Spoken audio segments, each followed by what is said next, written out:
नमस्कार, आप देख रहे हैं बीएनबी 24 न्यूज। और आज की खास बातचीत में हम आए हैं गोरावरम प्रखंड के आरटीए कार्यकर्ता श्री राजकुमार झा जी। और इन्होंने जो है आरटीए कार्यकर्ता के नाम से जाने जाते हैं। और इन्होंने एक बार भगवान के ऊपर में भी आरटीए लगाया था।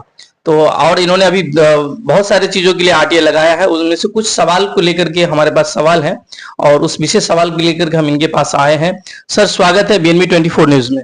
नमस्कार, आपको भी। आप एक कीमती समय निकाल के आए हैं, इसके लिए आपको बहुत बहुत धन्यवाद। साथ ही आपके चैनल का जितने भी फॉलोअर हैं उन लोगों को भी विशेषतर धन्यवाद। राजकुमार जी, जैसे कि हमारे हाथ में कुछ कागजात है, दस्तावेज है और आपने आरटीआई डाला है दूरसंचार जो निजी कंपनी है उसकी मनमानी को लेकर के।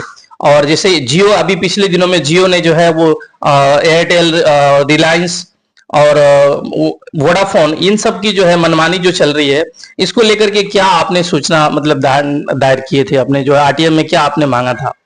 पूरा देश विकसित देश बन रहा है, विकास की ओर भाग रहा है, तो उसमें लोगों की ये जानकारी होनी चाहिए कि हम लोग जो 4-5 सिम यूज करते हैं जियो का एक पहले नियम था कि आप फ्री में सिम यूज करो। उसके बाद तो थोड़ा उसका बढ़ा, 49 रुपया बढ़ा, फिर 149 रुपया बढ़ा, फिर 249 रुपया, 299 बढ़ा, अब 499 हो गया। तो इस तरह से ये अपना रेट बढ़ाता गया। तो जो विकसित भारत का हम लोग नारा लगाते हैं, तो उस विकसित भारत में ये एक इंडस्ट्रियल कंपनी है और ऑथोराइज गवर्नमेंट है। तो लोगों को ये चीज जानकारी होनी चाहिए कि जो निजी कंपनी है जो आम लोगों से इतना वसूल करती है अचानक रेट बढ़ा करके, तो लोगों की ये जानकारी होना चाहिए कि ये निजी टेलीकॉम कंपनी भारत सरकार को कितना टैक्स भरती है। 2 साल का हमने मांगना है, 23-24, 24-25 का। और वो टैक्स से भारत सरकार उनका जो बीएसएनएल चैनल है उसके ऊपर वो कितना खर्चा करती है, इसकी जानकारी हमने मांगा है और सार्वजनिक से मांगा है, लोगों को भी किया जाएगा। बीएसएनएल की बात अगर आप किए हैं तो अभी पिछले दिनों में जैसे कि ये रेट बढ़ा और जियो एयरटेल, खास करके जियो के लेकर के लोग जो है बहुत सारे जो है कमेंट किया, ट्रेंडिंग में था ये चीज मामला। और एयरटेल तो जो भी है, लेकिन उसके बाद देखा गया कि बीएसएनएल के जो है वो सरकारी कंपनी है, उसको सुचारू रूप से फिर से चालू करने का जो है बहुत सारा इसमें बात आई है। और सरकार क्या उसमें कुछ किया है? आप सरकार में है, सरकार की पहल करनी चाहिए। और जिस तरह से जियो ने रेट बढ़ाया है, प्राइवेट कंपनी ने रेट बनाया है और सरकार उसके ऊपर पहल कर रही है। और हम लोग भी इसीलिए सूचना अधिकार मांगे हैं कि आपने जो बीएसएनएल पर कितना खर्च कर रहे हैं साल में, उसकी जानकारी उपलब्ध कराइए। और दूसरा सवाल मेरे पास ये है कि बिजली विभाग को लेकर के जो है कितने केवी जो है नॉर्थ बिहार पावर कंपनी द्वारा दी जाती है और उद्योग धंधे के लिए किसी भी निजी उद्योग मालिकों को किस मानक के तहत और किसे बिजली उपलब्ध कराया जाए, तो उसको लेकर के आपने सूचना अधिकार मांगा है। तो इसमें क्या आपको दिक्कत समझ में आ रहा है? देखिए, एक चीज आप जान लीजिए, ये अंडरटेकिंग गवर्नमेंट है। और अंडरटेकिंग गवर्नमेंट क्या होता है कि प्राइवेटिक जितना भी कंपनी है वो गवर्नमेंट की थोड़ा थोड़ा हिस्सेदारी होती है। तो इसमें ये नॉर्थ बिहार कंपनियां जो हैं कि अभी आप एक मान लीजिए एक अनुमंडल क्षेत्र है, बिरोल अनुमंडल क्षेत्र है, इसमें बहुत सारा गांव है और बहुत सारा सूक्ष्म लघु उद्योग वाले भी है। तो हमको ये चीज मांगना, कभी कभी आप देखते हुए कि पावर शेडिंग का प्रॉब्लम आ जाता है, लोड शेडिंग का जो प्रॉब्लम आता है, कभी कभी आप देखिएगा 3-3, 4-4 घंटा लाइन नहीं रहता है। तो आप अधिकारी का अगर उससे बात करते हैं तो वो सीधा जवाब देता है कि लोड शेडिंग का। तो ये लोड शेडिंग का कहाँ समस्या आता है, इसकी जानकारी लेना है। तो इस क्षेत्र के अंतर्गत में जितनी भी इंडस्ट्रियल है, जितना भी फैक्ट्रियां हैं, जितना भी उद्योग चला रहा है, क्या वो लोग ट्रांसफार्मर लगाए हैं कि नहीं लगाए हैं? सबसे बड़ी सवाल है। अगर ट्रांसफार्मर नहीं लगा है तो इसका मतलब ये साफ जाहिर है कि इन लोग बिजली चुरा कर बेच रहे हैं। इस क्षेत्र में जैसे देखा जा रहा है कि सबसे ज्यादा जो है ईट उद्योग है और ईट उद्योग वाले अगर ये सब अगर नहीं लगाएंगे अपना जो ट्रांसफार्मर, तो उसको लेकर के आप कुछ प्रतिक्रिया दे सकते हैं क्या?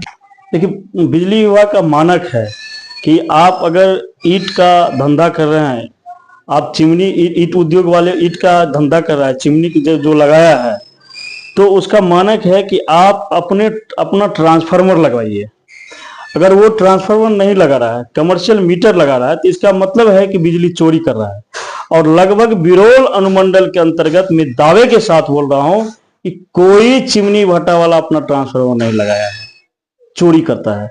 और ये चोरी यहाँ के अधीक्षक, यहाँ के लोकल पदाधिकारी, लोकल मतलब उसके प्रखंड के पदाधिकारी के द्वारा जेई हुआ, उसके बाद एई हुआ, ये सब को मिला करके ये सब काम करता है पूरा, उसके लोकल लाइनमैन का ये सब पूरा मिला करके बिजली की चोरी करवाता है।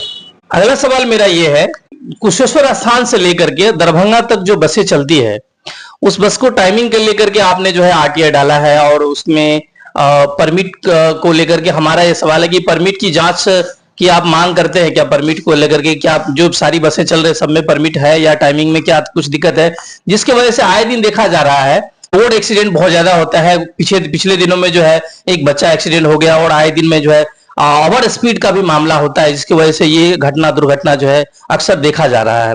तो आपने जो है इसके लिए आप आरटीआई डाला है, तो क्या कहना चाहेंगे आप? हम लोग जब यहाँ मोटरसाइकिल से दरभंगा के लिए रवाना होते हैं तो डर पसा हुआ रहता है, डर लगता है कि इस बस सब से बच करके सुरक्षित घर पहुंचेंगे कि नहीं पहुंचेंगे। जिस तरह से मनमानी होता है सड़क पर, खासकर केसरी वाले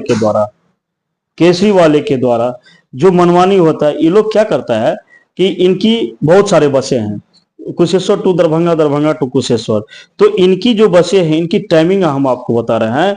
जो एक बस अगर 10:55 में है तो दूसरा बस 10:57 में है, फिर 10 मिनट के बाद अदर कंपनी वाला के बाद फिर इसका वही 10:65, 10:57, 10:58 ऐसे करके इनका। तो ये कुछ ऐसे बस है जो बिना परमिट का है इनका, तो इस बस का नंबर उस बस में लगा करके उस बस का नंबर इसमें, यानी इनके लगभग कई ऐसी बसें हैं जो फर्जी हैं और जो रोड पर अवैध तरीका से चलाते हैं।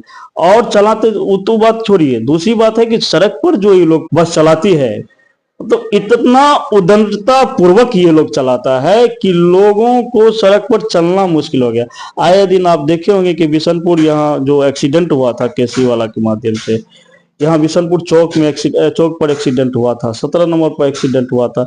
ये सब मनमानी ढंग से चलाता है, कोई गाइडलाइन नहीं, कोई पालन नहीं, कोई ट्रैफिक का नियम का पालन नहीं, कोई गाइडलाइन नहीं।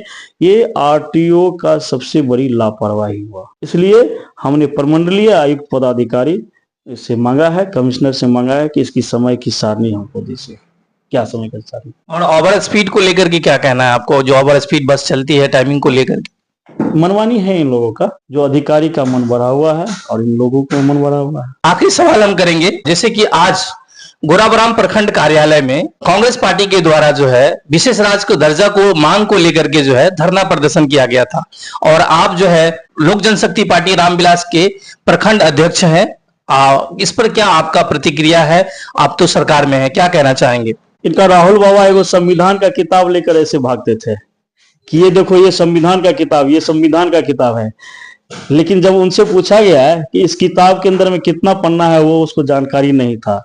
तो विशेष राज्य का दर्जा के लिए ये लोग जो मांग कर रहे हैं, इन लोग को पता है विशेष राज्य दर्जा क्या है चीज। 70 साल इन्होंने राज किया भारत में, क्या किया है बिहार के लिए, और विशेष राज्य दर्जा क्या है इनको पता है, पता होना चाहिए। हम तो उस फोटो में देखे हैं, कांग्रेस का एक वरिष्ठ नेता बैठे हुए थे, उनको पता है विशेष राज्य का दर्जा। अरे उनको अगर पता रहता तो 500 के बदला 400 फीस लेते। और आपको एक चीज बता देते हैं, कांग्रेस के डीएनए में है गरीबों को सिरिंज से खून चूसना, जो भी कांग्रेस के बड़े नेता कर रहे हैं। डॉक्टर नागेश्वर पजियार आज धरना में बैठे हुए थे। किस मुंह से आप धरना में बैठ रहे हैं जी? आप गरीबों को खून चूसने वाले हैं और आप बैठते हैं विशेष राज्य की दर्जा चाहिए हमको। कौन सा विशेष राज्य का दर्जा? लोग गरीब के लिए मारे, आप गरीबों का खून चूसने का काम करते हैं। कांग्रेस का डीएनए है कि अब बहाना एक हो गया कि हमको विशेष। अब देखो प्रधानमंत्री जी ने कितना विशेष पैकेज दिया है बिहार के लिए, कितना अच्छा विकास हो रहा है, मालूम करे तब ना। एगो इनका राहुल बाबा संविधान का किताब लेकर बोल रहा था कि हम संविधान का बुक लेकर, जब उनसे पूछा गया कि भाई इस किताब में कितना पन्ना है, वो भी उसको जानकारी नहीं है। तो कांग्रेस तो वैसे ही है, डूबती हुई नैया कांग्रेस है, डूब रहा है। बहुत बहुत धन्यवाद राजकुमार जी, हमारे चैनल पर आपको समय देने के लिए, और आगे भी हमसे आपसे बातचीत होती रहेगी। और आप तो आरटीआई कार्यकर्ता के रूप में जाने जाते हैं, तो जैसे आप और कुछ आरटीआई के रूप में अगर कुछ करते हैं, तो जैसे जो चीज अगर संज्ञान में आता है तो हम आपसे मिलने की कोशिश करेंगे। बहुत बहुत धन्यवाद, आपने समय दिया। जी बहुत बहुत धन्यवाद, आपने मुझे इतना समय दिया है। बहुत महत्वपूर्ण समय दिया है, इसके लिए आपको धन्यवाद।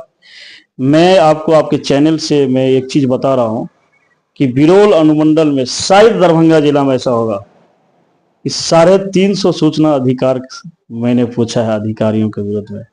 इसको मैंने कई बार जवाब मिला है, कई के ऊपर कार्रवाई भी हुआ है और ये मेरा अभियान लगातार जारी रहेगा। देखते रहिए BNB 24 न्यूज। नमस्कार।